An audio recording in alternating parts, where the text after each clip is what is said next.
हम ददाति स्वपदान्तिकम्। वन्देऽहं श्रीगुरोः श्रीयुतापदकमलं श्रीगुरून् वैष्णवांश्च श्रीरूपं साग्रजातं सहगणा रघुनाथान्वितं तं सजीवम् साद्वैतं सावधूतं परिजनसहितं कृष्णचैतन्यदेवं श्रीराधा कृष्णपादान् सहगण ललिता श्रीविशाखान्वितांश्च। हे कृष्ण करुणा सिंधो दीनबंधो जगत्पते गोपेश गोपिका कांता राधा कांत नमस्तुते। तप्त कांचन गौरांगी राधे वृंदावनेश्वरी वृषभानुसुते देवी प्रणमामि हरिप्रिये। वाञ्छाकल्पतरुभ्यश्च कृपा सिन्धुभ्य एव च पतितानां पावनेभ्यो वैष्णवेभ्यो नमो नमः।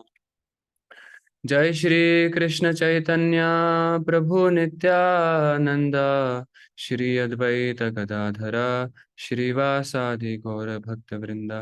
हरे कृष्ण कृष्ण कृष्ण हरे हरे हरे राम राम राम हरे हरे। नमो विष्णुपादाय कृष्णप्रेष्ठाय भूतले श्रीमते भक्तिवेदांत स्वामिन् इति नामिने। नमस्ते सारस्वते देवे गौरवाणी प्रचारिणे निर्विशेष शून्यवादी पाश्चात्य देशतारिणे। हरे कृष्ण। तो आज हम बहुत अच्छा टॉपिक डिस्कस करेंगे, पर्सनलिस्ट और इम्पर्सनलिस्ट जो होते हैं उनके बारे में। तो अभी हमारे बुक रीडिंग में वही चल रहा है। तो कल रोहित ने क्लास लिया होगा, तो यहाँ पे ख़त्म हुआ था।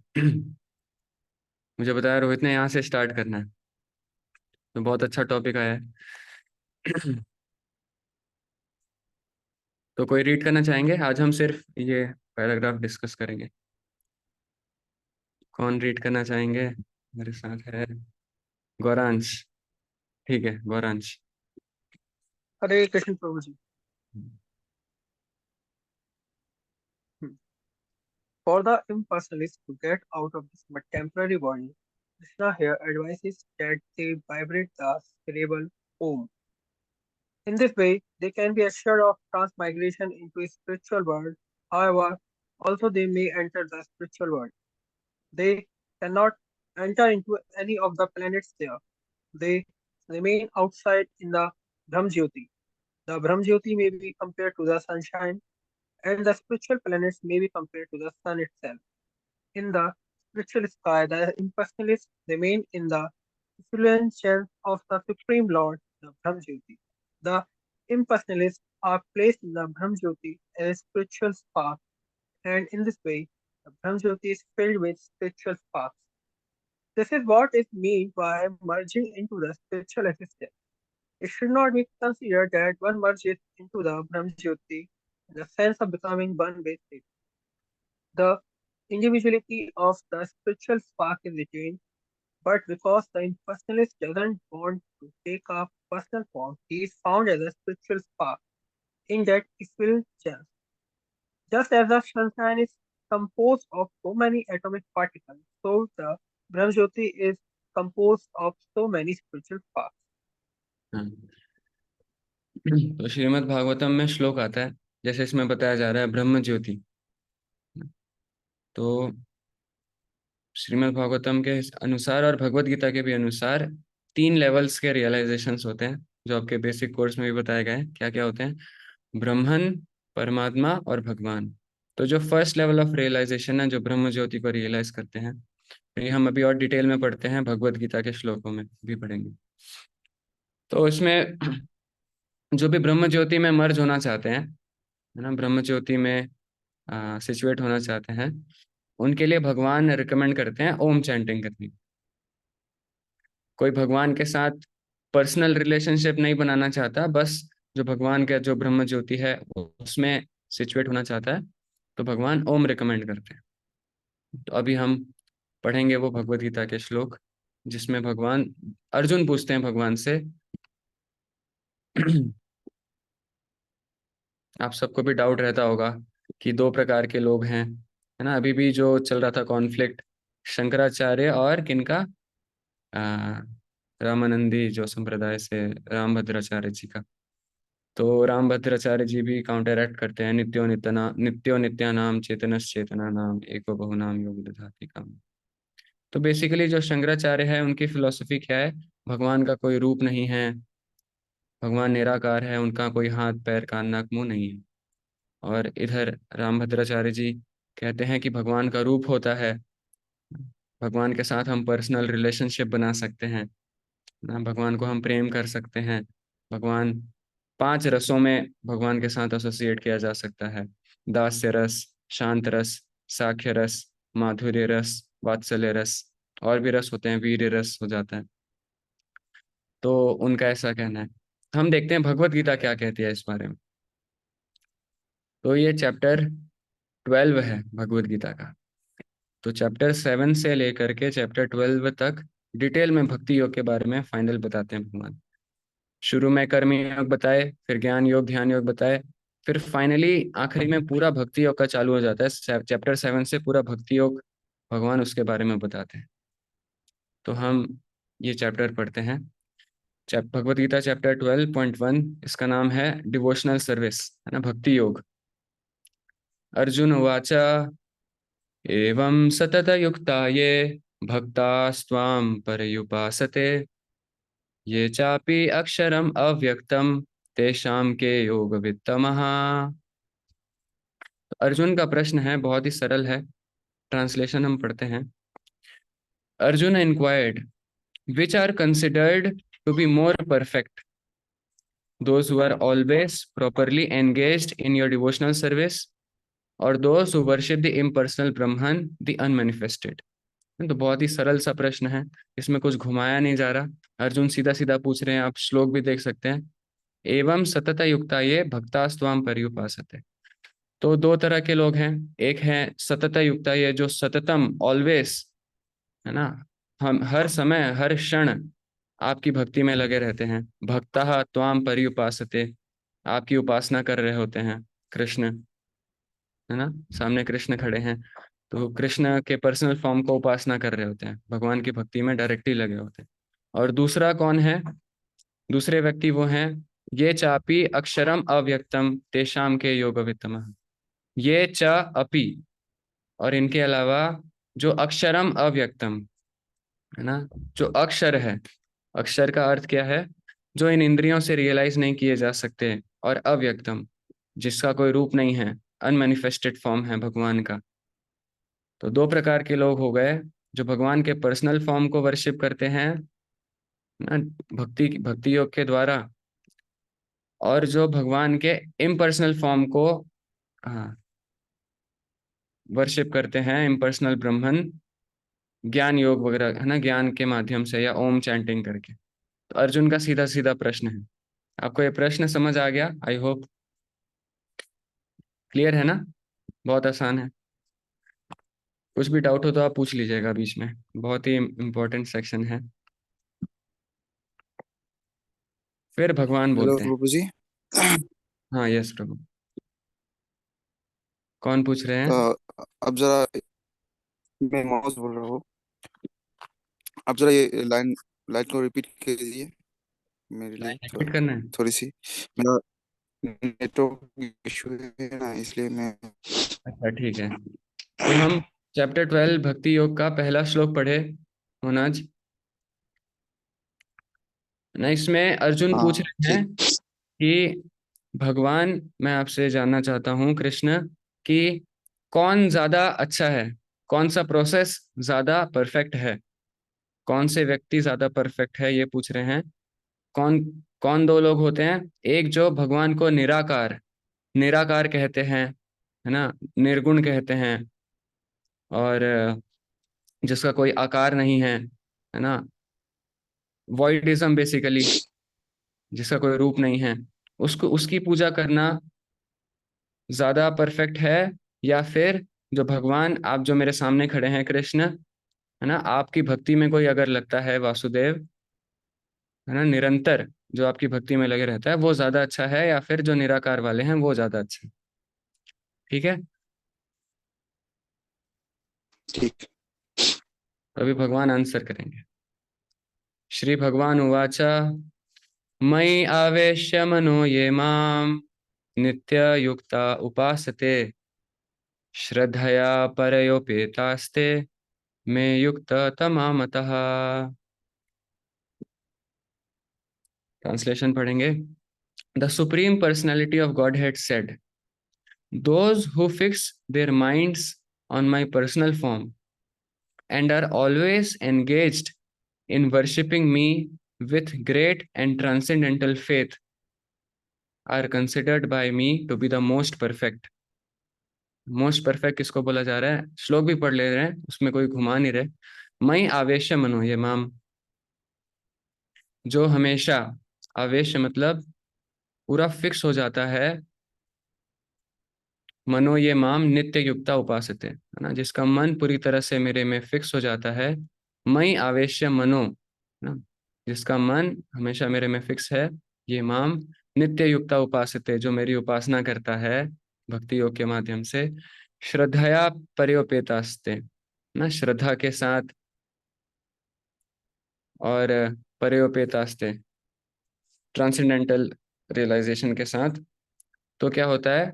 ते में युक्त तमामतः, तो वो जो पर्सनलिस्ट है वो, उसको मैं युक्त तमह मोस्ट परफेक्ट कहता हूँ। ये सही प्रोसेस है, ज्यादा सही दोनों है, लेकिन इससे रिजल्ट जल्दी मिलता है और आसान भी होता है। और भगवान के साथ प्रेम किसी को करना है तो ये सबसे आ, आसान रास्ता है। ठीक है।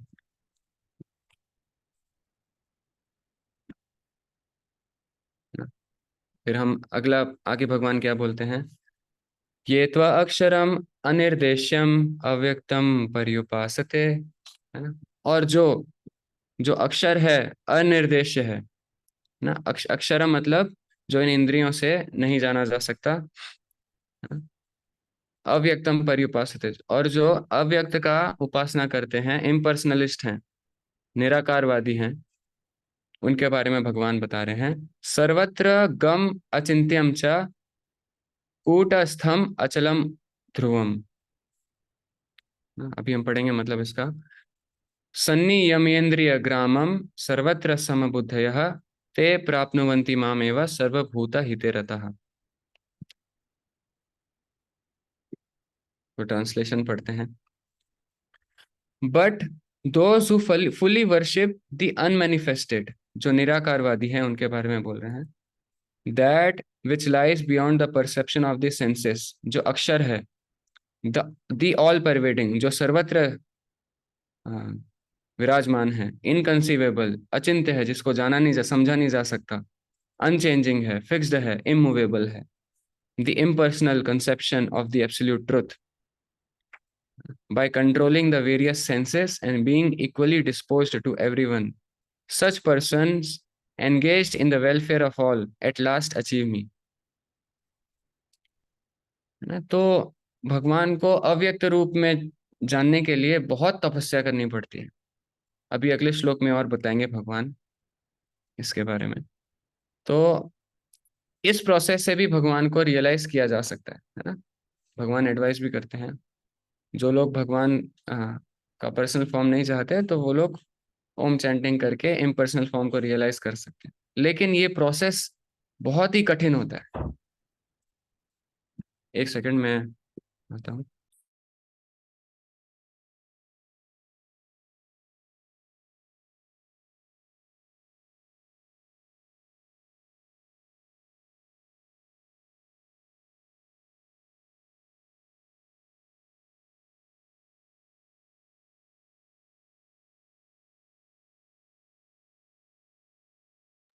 Okay sorry. लेकिन ये प्रोसेस बहुत डिफिकल्ट होता है ना, इम्पर्सनल रूप में, है ना? भगवान के साथ कुछ फीलिंग्स का एक्सचेंज भी नहीं है। इसमें भगवान आगे बताते हैं, तो एट लास्ट वो अचीव तो कर कर पाते हैं, ब्रह्मन तक पहुंच पाते हैं, ब्रह्म ज्योति तक पहुंच पाते हैं ना। और इसमें बहुत इंद्रियों का संयम आपने देखा होगा।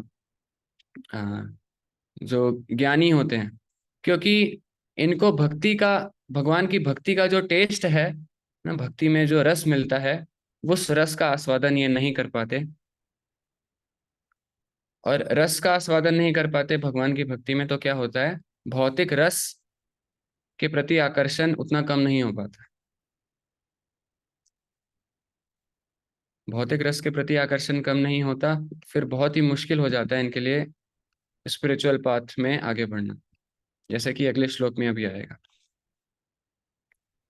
देखिए, क्लेशो अधिकतरस्तेषाम् अव्यक्तासक्तचेतसाम् अव्यक्ता हि गतिर्दुःखम् देहवद्भिरवाप्यते।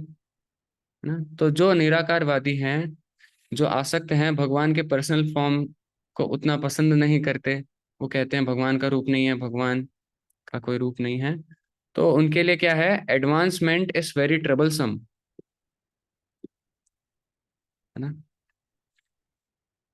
क्लेशो अधिक तरस्तेषाम, बहुत क्लेश होते हैं उस रास्ते में। और क्या है, संस्कृत के शब्द हम देखें, सर्टेनली प्रोग्रेस, हाँ, अव्यक्त ही गतिर दुखम, है ना, इस रास्ते में बहुत दुख होता है, और मुश्किल होता है रास्ता। पूरा हम ट्रांसलेशन पढ़ते हैं। For those whose minds are attached to the unmanifested impersonal feature of the supreme, advancement is very troublesome. To make progress in that discipline is always difficult for those who are embodied. तो जिनके पास ये भौतिक शरीर है, जो शरीर से बंधे हुए हैं, मन, मन बुद्धि अहंकार, अहंकार भरा पड़ा है, मन संयम में नहीं है, तो बहुत डिफिकल्ट है ये प्रोसेस, बहुत डिसिप्लिन लाना, स्पेशली कलयुग के समय में। आप अर्जुन अर्जुन को बोल रहे हैं भगवान बहुत डिफिकल्ट है, और हम तो कलयुग के प्राणी हैं। हम 1 मिनट, एक एक राउंड चैंटिंग होती है, उसमें हमारा मन इतना 100 बार भाग जाता है, तो हम क्या ऐसे ब्रह्म ज्योति में ध्यान लगाएंगे जिसका कोई रूप ही नहीं है ना?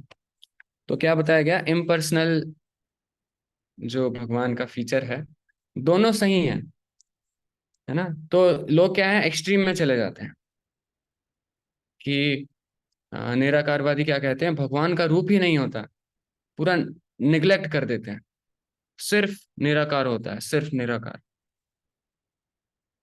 वैसे जो पर्सनलिस्ट हैं वो कहते हैं निराकार जैसा कुछ नहीं होता, बेसिकली होता दोनों है ना। जैसे भगवान है, भगवान पर्सनल फॉर्म में है, और भगवान का तेज है, तो जो भगवान का तेज है वो ब्रह्म ज्योति है, वो भी एग्जिस्ट करता है।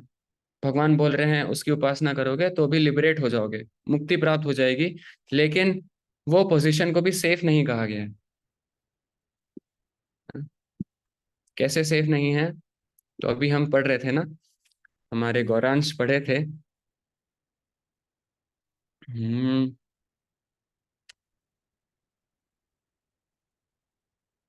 हाँ, तो जो स्पिरिचुअल प्लैनेट्स हैं, है ना, जैसे साकेत धाम हो गया, गोलोक वृंदावन हो गया, और नरसिंह देव का अपना लोक होता है, अलग अलग रूप का अलग अलग लोक होता है। तो ये जो स्पिरिट सोल्स हैं, जो भगवान के साथ पर्सनल रिलेशनशिप नहीं बनाना चाहते, निराकार को पूजना चाहते हैं, तो वो लोग को इन प्लैनेट्स में एंट्री नहीं मिलती है। वो लोग सिर्फ ब्रह्म ज्योति में सिचुएट रहते हैं। ब्रह्म ज्योति आकाश में, जैसे कि स्पेस में कोई प्लेन उड़ रहा है ना, हवा में फ्लोट कर रहा है, उस तरह से ये लोग स्पिरिचुअल स्काई में फ्लोट कर रहे होते हैं बस, और प्लैनेट्स में इनको एंट्री नहीं मिलती।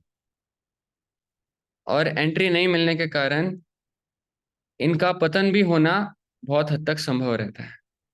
पतंती अथ अध,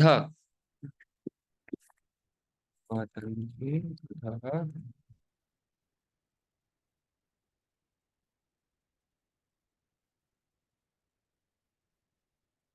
श्रीमद् भागवतम में श्लोक आता है।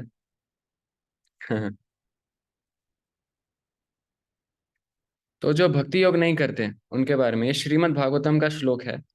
ये अन्य अरिंदाक्ष विमुक्त मानिनस् त्वयि अस्तभावाद विशुद्ध बुद्धयः आरुह्य कृष्येन परम पदम ततः पतन्ति अधो अनादृत युष्मदंग्रयः।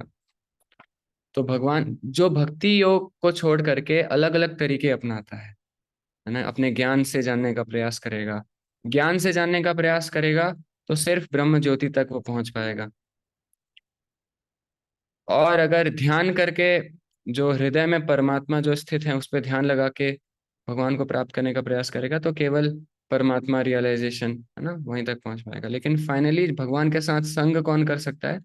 जो भगवान की 24 घंटे सततम युक्ता ये डिवोशनल सर्विस में, भगवान के भक्ति योग में, भक्तिमय सेवा में लगा हुआ है, उसको एंट्री मिलती है भगवान के साथ पास्ट टाइम्स में पार्टिसिपेट करने की, है ना।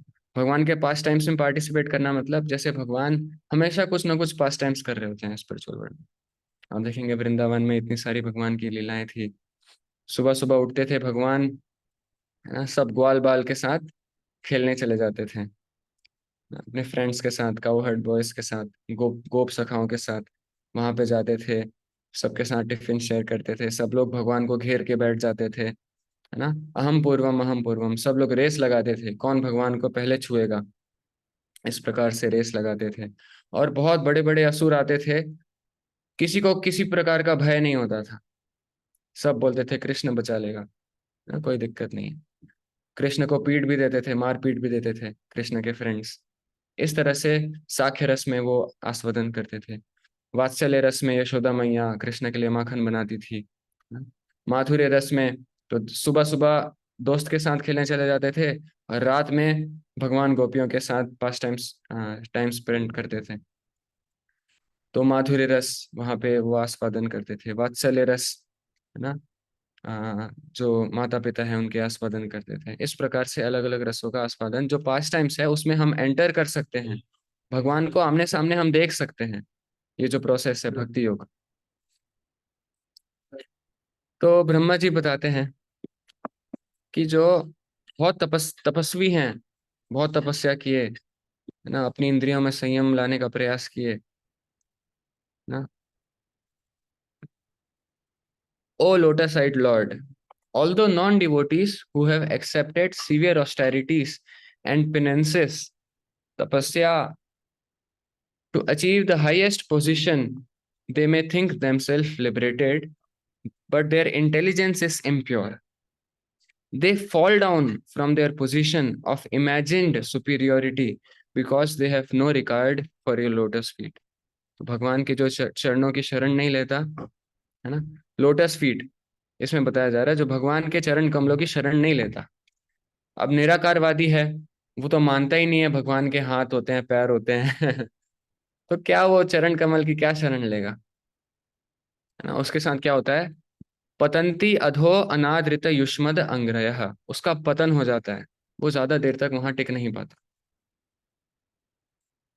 तो जो भगवान को कहते हैं कि कृष्ण कृष्ण भगवान नहीं थे, कृष्ण से सुपीरियर कुछ एग्जिस्ट करता है ना। जबकि कृष्ण क्या बोल रहे हैं गीता में, मत्तः परतरम ना अन्यत, मेरे से परे कुछ भी नहीं है। और जो लोग कहते हैं कि कृष्ण से परे कुछ एग्जिस्ट करता है, कृष्ण से सुपीरियर चीज एग्जिस्ट करता है, वो लोग थोड़ा भटक जाते हैं।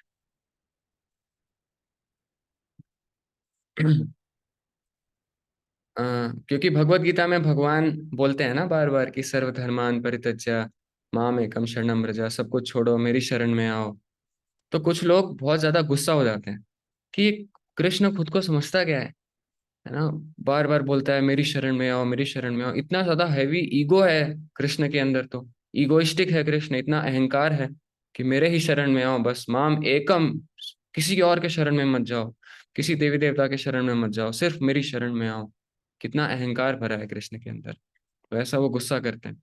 और जिनके अंदर ये भावना रहती है वो फिर कृष्ण से प्रेम नहीं कर पाते। क्या रीजन होता है? हाँ, क्योंकि भगवान है ना, ये अर्जुन को बता रहे हैं, उसको भी बताने में शर्मा रहे हैं भगवान, है ना, कि अर्जुन मैं तुमको सिर्फ इसलिए बता रहा हूँ क्योंकि तुम मेरे से द्वेष नहीं करते, तुम मेरे बहुत प्रिय मित्र हो, बहुत क्लोज फ्रेंड हो, इंटीमेट फ्रेंड हो, बहुत प्रिय हो अर्जुन तुम मेरे लिए, इसीलिए बता रहा हूँ। नहीं तो मैं फिर ये किसी को बोलता नहीं ऐसा, मैं किसी और को किसी और के सामने ये ऐसा नहीं बोलता, सिर्फ तुमको बता रहा हूँ। ये मोस्ट गुह्यतम कॉन्फिडेंशियल नॉलेज है। तो भगवान इतना हेजिटेट करते हुए बता रहे हैं अर्जुन को, ईगो ईगो दिखाते हुए नहीं बता रहे। अब जैसे मानिए कि ट्रेन में एक बार आप जा रहे हैं, है ना, आपका लेवल लेवल 2 कैंप होने वाला है कुरुक्षेत्र का, तो आप ट्रेन में कुरुक्षेत्र आ रहे हैं, और रास्ते में आते हुए आपके साथ में एक व्यक्ति था, उसको हार्ट अटैक जैसा आने लग गया, है ना? तो सब लोग उस व्यक्ति को घेर लिए, है ना, कोई बोलता है पैर घिसो इसका, कोई बोलता है छाती दबाओ, कोई बोलता है इसका, हाँ, है ना, इसको शॉक से सूंघाओ, इसको कुछ क्या हो गया है इसको, है ना। तो सब लोग अपना अलग अलग तरीका निकालेंगे। तो फाइनली वहां पे एक डॉक्टर भी प्रेजेंट था। तो डॉक्टर क्या बोलेगा कि मैं दिल्ली के सबसे बड़े हॉस्पिटल वेदांता का, है ना, वो हूँ, हार्ट स्पेशलिस्ट हूँ, मुझे ट्रीट करने दो इसको। तो बताना पड़ेगा ना अपने बारे में डॉक्टर को, नहीं तो लोग क्या करेंगे, उसको ट्रीट करने नहीं देंगे, सब अपना अपना अपना है। तो जो डॉक्टर है उसको अपना पहचान तो बताना ही पड़ेगा कि मेरी ये क्वालिफिकेशन है ना, मैं हार्ट स्पेशलिस्ट हूँ सबसे टॉप क्लास। तो फिर वो डॉक्टर जब आएगा, हटो सब, मैं ट्रीट करूंगा इसको, तब लोग हटेंगे और फिर डॉक्टर उसको ट्रीट करेगा। उसी प्रकार से इस दुनिया में तरह तरह के लोग हैं, कोई बोलते हैं ये भगवान है, कोई बोलते हैं वो भगवान है, ना कोई किसकी पूजा कर रहा है। भगवान आके डंके की चोट पे बोलते हैं कि भाई मैं भगवान हूँ, आपके सामने खड़ा हूँ, कंफ्यूज मत हो। इतना कंफ्यूज क्यों हो रखे हो, आपकी जिंदगी में इतना कंफ्यूजन क्यों है, उसको दूर करने के लिए भगवान ने क्लियरली बताया, मत्तः परतरम नान्यत् किंचित अस्ति धनंजय मयि सर्वम इदं प्रोतम। जो भी सृष्टि है, इतने हवे में इतने सारे स्पेस में प्लैनेट्स फ्लोट कर रहे हैं, इतने गैलेक्सीज फ्लोट कर रहे हैं, सन प्लैनेट फ्लोट कर रहा है, किस पे फ्लोट कर रहा है, सब मेरे पे टिका हुआ है। जो भगवान से द्वेष करते हैं वो भगवान को समझ ही नहीं पाते। वो कहते हैं कि भगवान तो एक तीर खाने से मारे गए, है ना, भगवान के पैर में तीर लगा और वो मारे गए। सुना है ना आपने ऐसे। अब आप बताइए, क्या आत्मा को किसी अस्त्र से, किसी शस्त्र से मारा जा सकता है?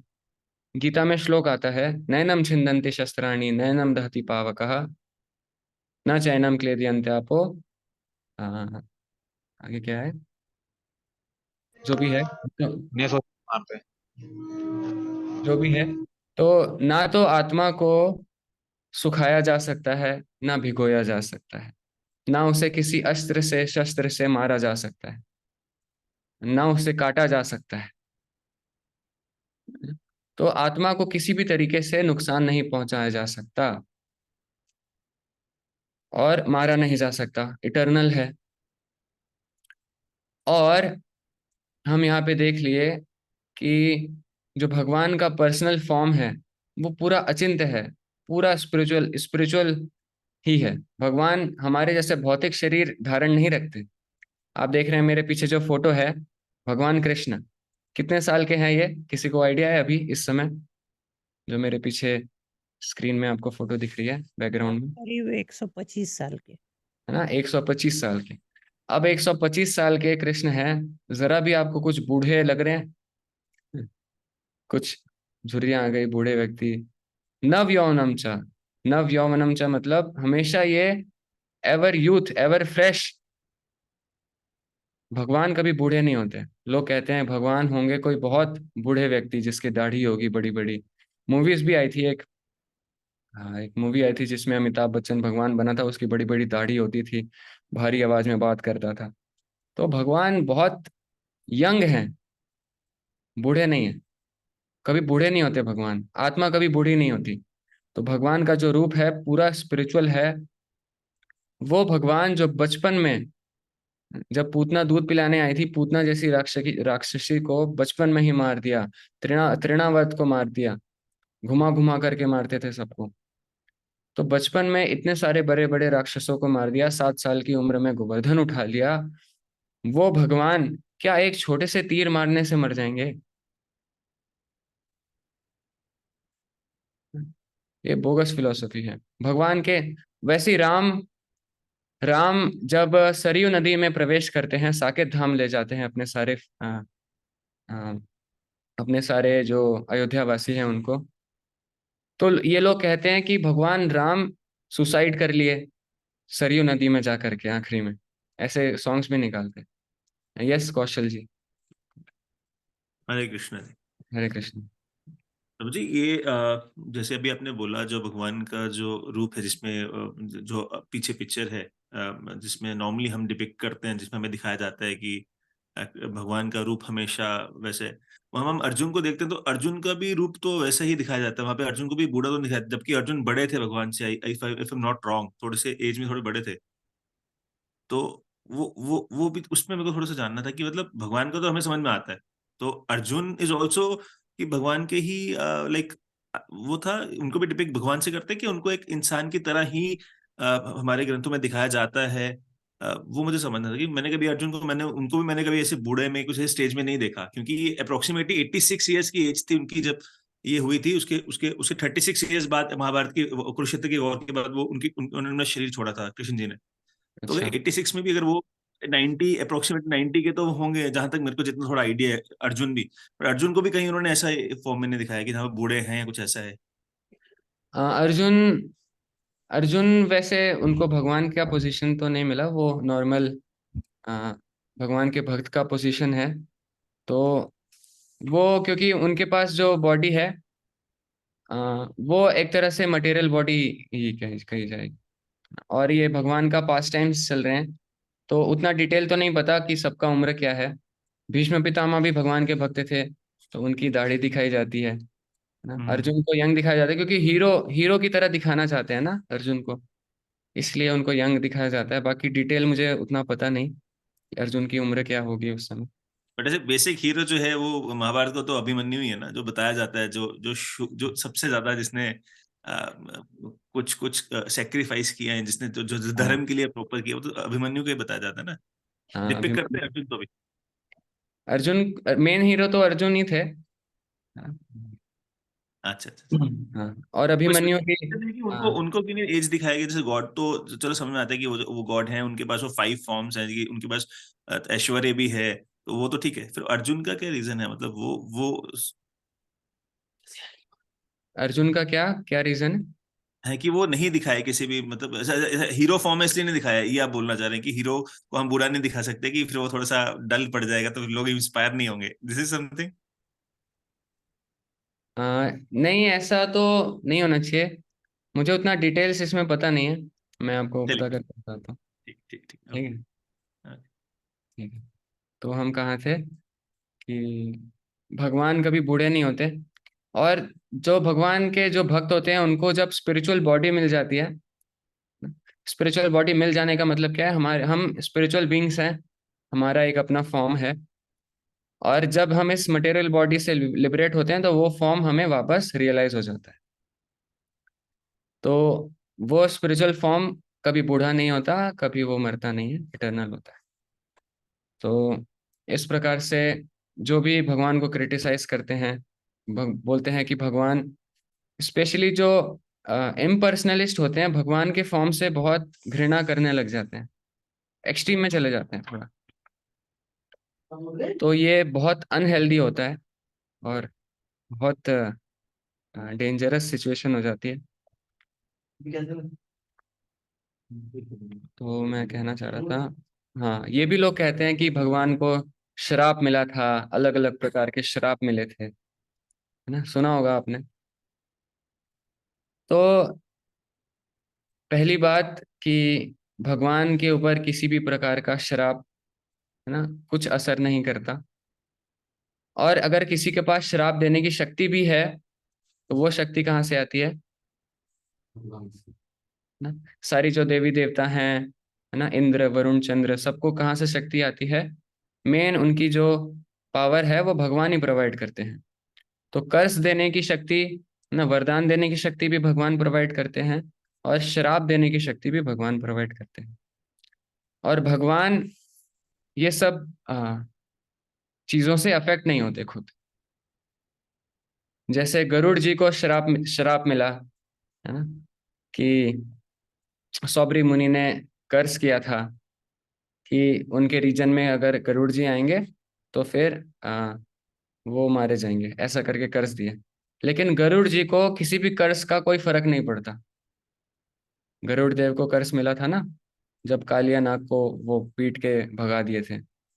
उसके पहले सौबरी सौबरी मुनि ने वो सौबरी मुनि जिस जहाँ पे तपस्या कर रहे थे, तो उन्होंने कर्ज दिया था कि यहाँ पे कोई नहीं आएगा गरुड़ सागर। तो गरुड़ देव पे कोई असर नहीं पड़ता ये सब शराबों का, क्योंकि वो स्पिरिचुअल बीइंग है।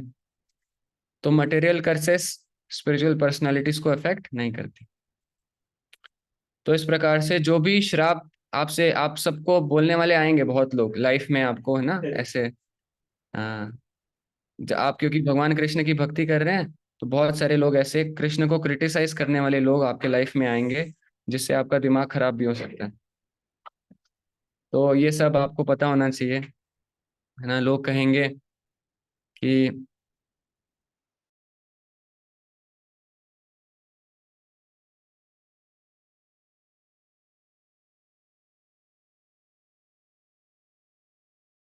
होता है आत्मा कहाँ पे सिचुएटेड है, आइडिया है? हाँ, नरेश, आप कुछ बोलना चाह रहे हैं? नरेश प्रभु।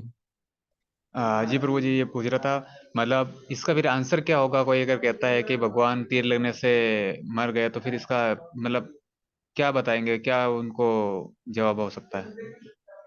हाँ, तो ये भगवान के पास टाइम्स है। जैसे भगवान राम सरयू नदी में प्रवेश कर गए थे, तो क्या वो सुसाइड बोला जाएगा? नहीं, वो नहीं बोला जाएगा।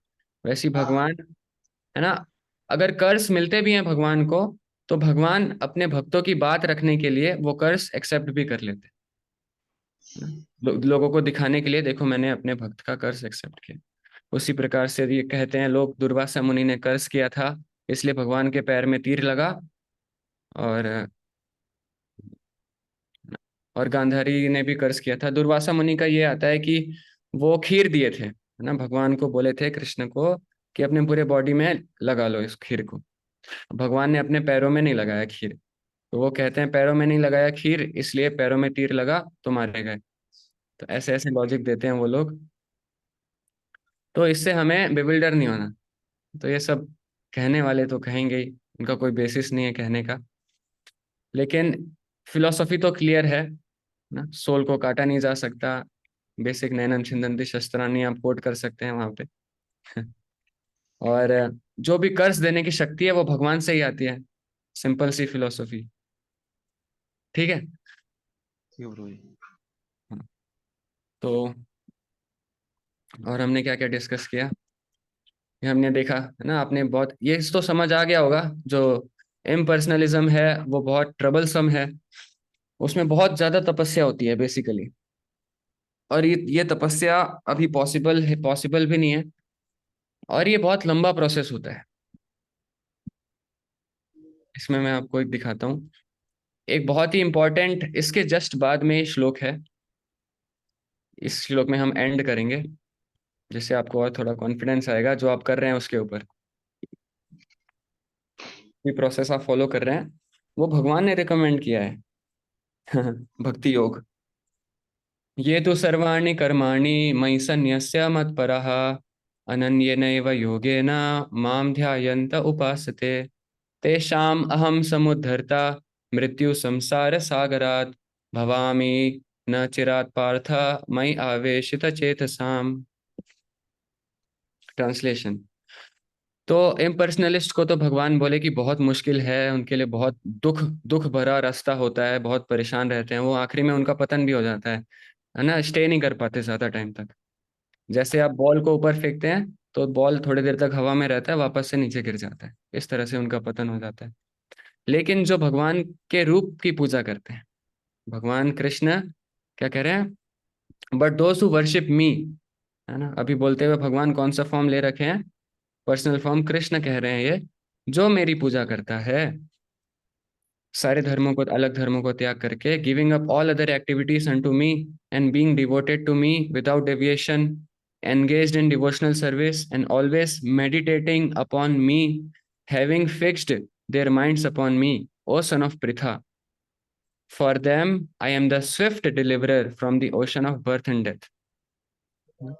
तो स्विफ्ट डिलीवरर का मतलब क्या है, बहुत ही आसानी से वो भगवान को प्राप्त कर लेते हैं ना। ये पर्सनलिज्म का श्लोक है। तो जो भगवान के पर्सनल फॉर्म की पूजा करेगा, जो रामलला जो स्थापित हुए हैं अभी विग्रह है, जो विग्रह पूजा करेगा, भगवान की ऐसे भक्ति में लगेगा, उसके लिए बहुत आसान रास्ता हो जाएगा ये, और भगवान आसानी से उसको अपने पास बुला लेंगे। लेकिन जो उसको स्वीकार नहीं करेगा, उसके लिए क्या बताए, टू मेक एडवांसमेंट बहुत ट्रबलसम होगा निराकार वालों का। To make progress in that discipline is always difficult for those who are embodied, हमेशा बहुत मुश्किल आएगी, है ना। तो ये बहुत मुश्किल है और बहुत आसान है। इस तरह से ये जो पार्ट है,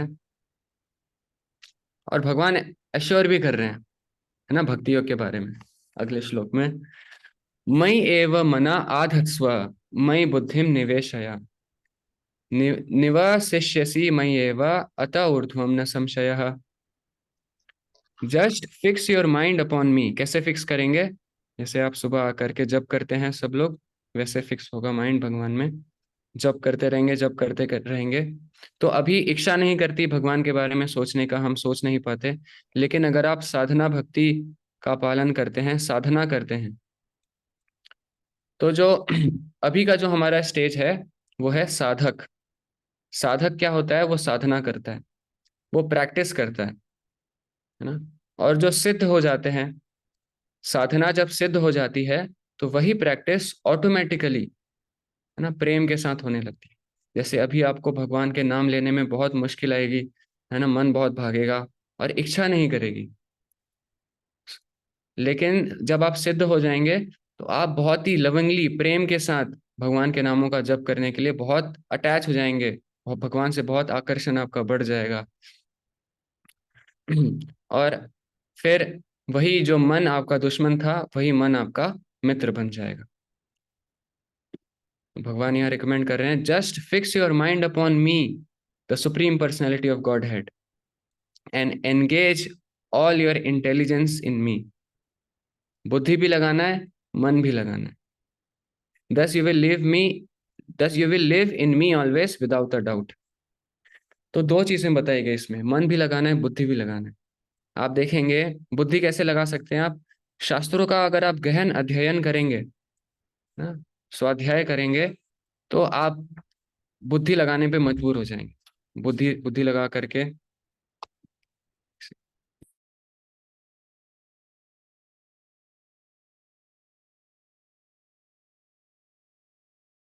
ठीक है।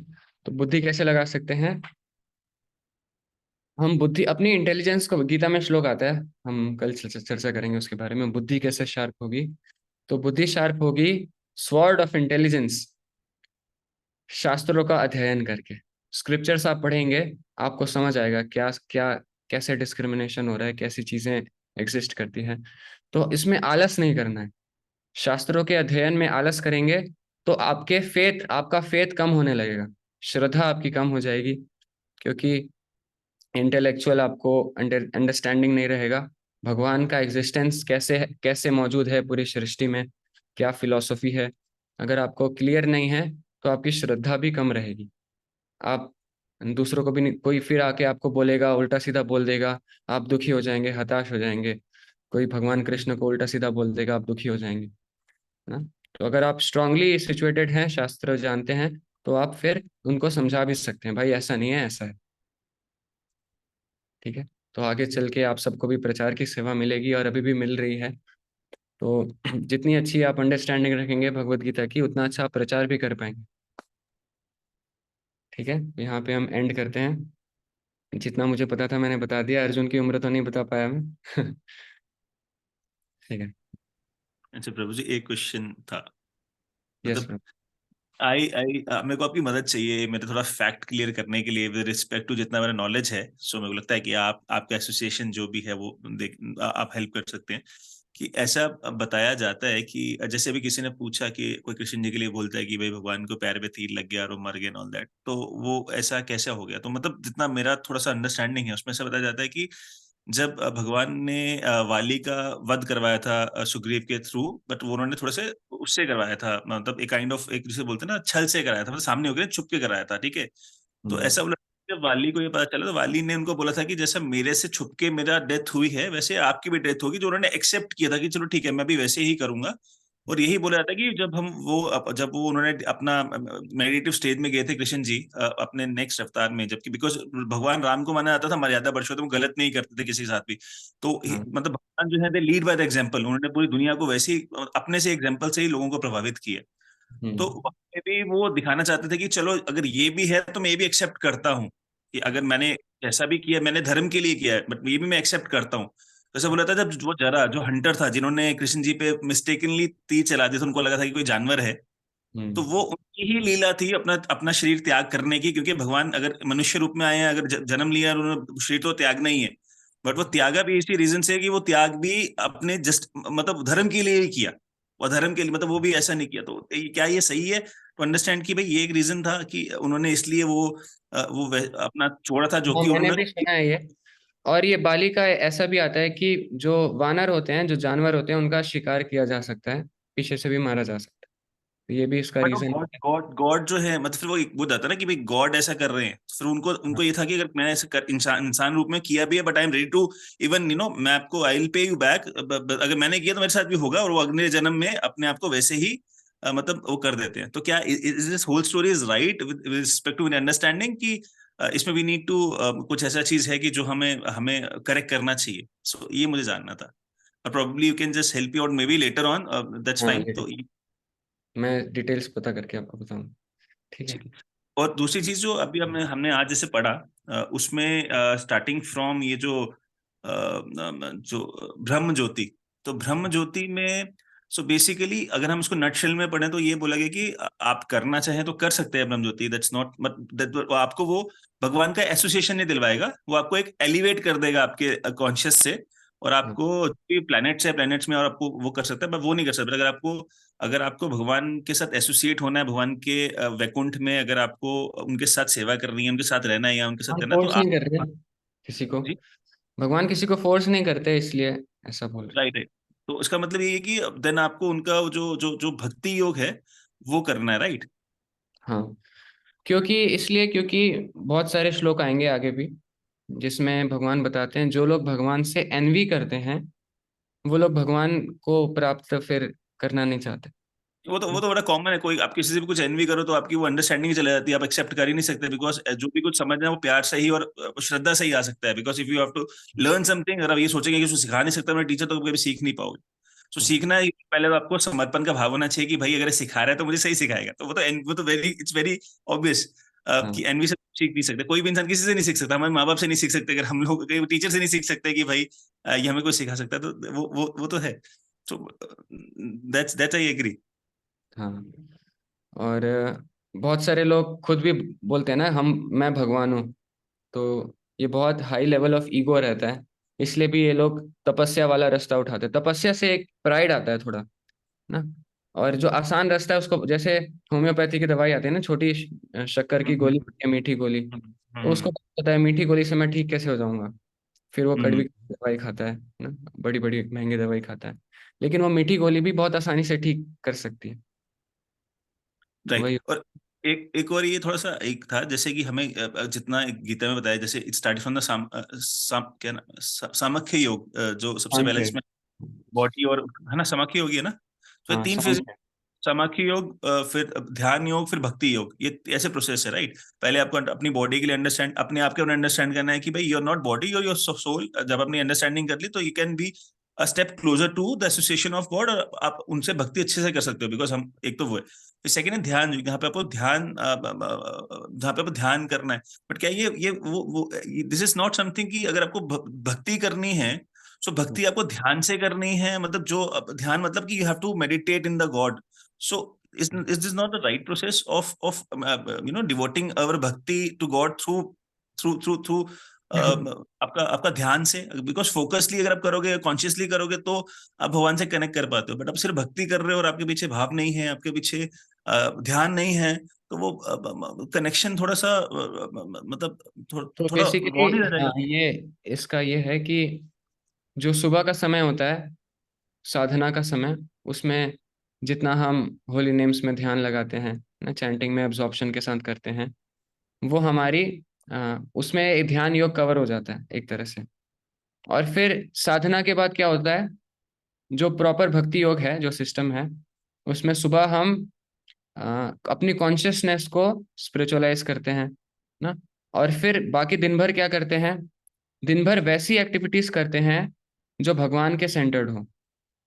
बेसिकली दिन भर भगवान की सेवा करते हैं। तो जो भी एक्टिविटीज करते हैं हम भगवान को सेंटर में रख के करेंगे, तो फिर वो स्पिरिचुअलाइज हो जाता है। जैसे कोई म्यूजिशियन है, वो भगवान के लिए गाता है। कोई स्पीकर है, तो वो भगवान के लिए बोलता है ना। या फिर बहुत सारी चीजें होती है। और बाकी इवन अगर आपको मटेरियल वर्ल्ड में काम करना पड़ रहा है, कुछ नौकरी करना पड़ रहा है, तो आप बहुत अच्छे से काम कीजिए, और आपका बहुत अच्छा काम देख करके आप लोगों को इंस्पायर कर सकते हैं। वहाँ पे लोगों को कनेक्ट कर सकते हैं भगवान के थ्रू, भगवान से कनेक्ट करा सकते हैं। जहाँ भी आप हैं, लोगों को आप भगवान से कनेक्ट करा सकते हैं। तो एक तरह से भगवान की वो भी सेवा हो जाती है। क्योंकि भगवान क्या चाहते हैं, सबको वापस बुलाना चाहते हैं अपने पास। जो भी उनके अंश उनको छोड़ करके चले गए हैं, भूलने का प्रयास कर रहे हैं, भगवान उनको वापस चाहते हैं। तो कोई भी भगवान के अंश को भगवान से जोड़ने का प्रयास करता है, तो वो भगवान की सेवा कहलाती है।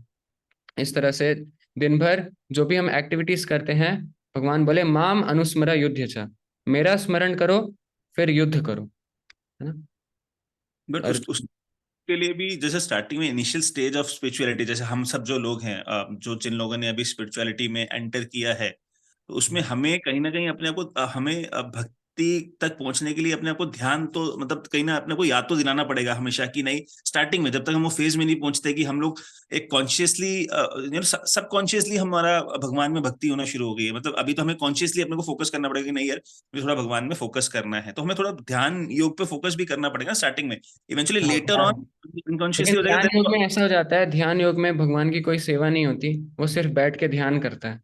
भक्ति योग में हो जाता है कि अपने सारे जो भी आपके पास प्रेजेंट है ना, आपके पास जो भी सेंसेस हैं, जो भी बॉडी है, बॉडी को भी भगवान की सेवा में लगाना, माइंड को भी भगवान की सेवा में लगाना, इंटेलिजेंस से स्क्रिप्चर्स अंडरस्टैंड करके भगवान की सेवा में लगाना, है ना। ईगो को बेंड करना, ईगो बेंडिंग इसमें आ जाता है भक्ति योग में ना, जो बहुत डिफिकल्ट है ईगो बेंडिंग। तो जो भी आपके पास प्रेजेंट है, सब कुछ भगवान की सेवा में लगा देना। और ध्यान योग में क्या होता है, सिर्फ ध्यान करना है ना। हठ योग जानते हैं आप, बॉडी को अलग अलग तरीके से मोड़ करके। Kind of yoga knoll. तो ये हठ योग ध्यान योग एक ही चीज है। तो वो मतलब थोड़ा सेल्फिश टाइप हो जाता है। और भक्ति योग सेल्फलेस होता है। भक्ति योग किसी की सेवा हम करते हैं तो सेल्फलेस सेवा करने का प्रयास करते हैं। तो उससे हम जो सेल्फलेस भाव है वो केवल भक्ति योग में है, बाकी सब थोड़ा सेल्फिश हो जाता है। अच्छा, मैं आपको एक आइडिया बताता हूँ कि मैंने क्वेश्चन क्यों पूछा था, रीजन की मैंने क्वेश्चन पूछा। मैं आपको मेरा एक एग्जांपल देता हूँ कि अब यहाँ जैसे पे सेशन एंड करते हैं, अब जिसको जाना जा सकते हैं, हम क्वेश्चन आंसर सभी ले रहे हैं। और मुझे एक्चुअली वैसे लेट भी हो गया है। चलिए कोई नहीं आप कोई नहीं, दैट्स हम फाइन, हम बाद में ले सकते हैं, इट्स ओके, वैसे हाँ, प्रॉब्लम नहीं। सॉरी, मुझे वहाँ नहीं जाना है नहीं, रोहतक। सॉरी सॉरी की मैं कोई बात पानीपत में नहीं। हूँ, 8 बजे मुझे रोहतक के लिए निकलना है। नहीं नहीं, इट्स तो ओके, हम बाद में we will carry on this thing traveling है लेटर ऑन। आज मेरा, इसलिए बस। चलिए ठीक, कोई, हरे कृष्णा। श्री कृष्णा। हम कल डिस्कस कर लेंगे हरे यही कृष्ण बात। प्रभु ठीक है, जी। कोई बात